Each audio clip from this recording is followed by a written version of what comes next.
Assalamualaikum warahmatullahi wabarakatuh. Bismillahirrahmanirrahim. Alhamdulillahirabbil alamin. Assalatu wassalamu ala asyrafil anbiya'i wal mursalin wa ala alihi wa sahbihi amma ba'd. Yang terhormat kepada Ibu Ika Aryati selaku dosen pengampu MK Teknologi Informasi dan Komunikasi, dan tak lupa kepada teman-teman yang insya Allah dirahmati oleh Allah Subhanahu wa Ta'ala. Teman-teman, marilah kita panjatkan puja dan puji syukur kita kehadirat Allah Subhanahu wa Ta'ala, yang mana kita bisa melakukan presentasi ini dengan tanpa ada halangan suatu apapun. Kedua kalinya sholat berserta salam semoga tetap tercurahkan kepada junjungan kita Nabi Agung, Nabi besar, Nabi Muhammad Shallallahu Alaihi Wasallam, yang telah membawa kita dari zaman kegelapan menuju zaman yang terang benderang, yakni syariat agama Islam. Saya dari Institut Agama Islam Ma'arif NU Metro ingin dari Prodi PBA semester 2 ingin memenuhi tugas mata kuliah Teknologi Informasi dan Komunikasi yang bertemakan kelebihan dan kekurangan teknologi informasi dan komunikasi dalam bidang pendidikan. Baiklah, langsung saja di sini saya akan menjelaskan tentang kelebihan dan kekurangan teknologi informasi dan komunikasi dalam bidang pendidikan.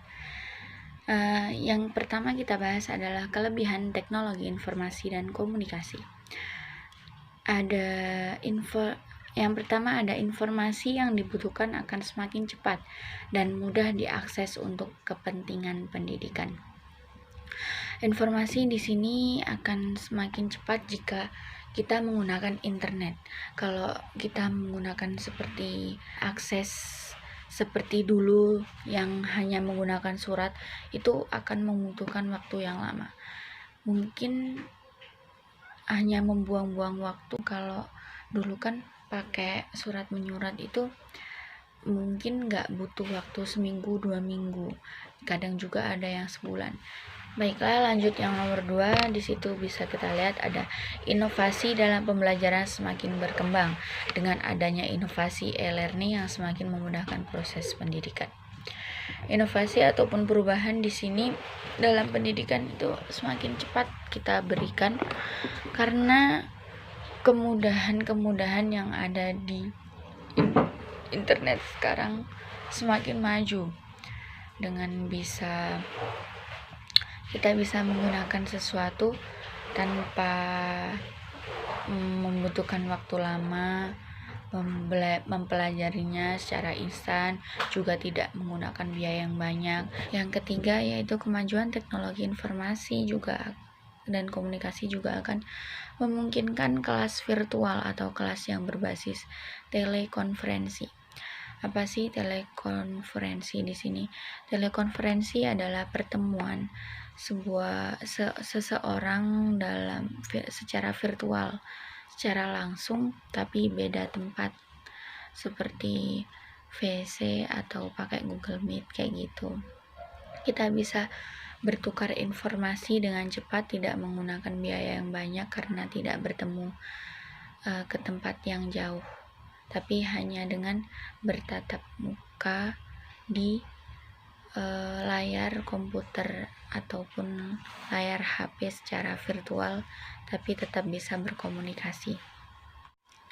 Kekurangan yang pertama yaitu menggunakan internet memerlukan infrastruktur memadai.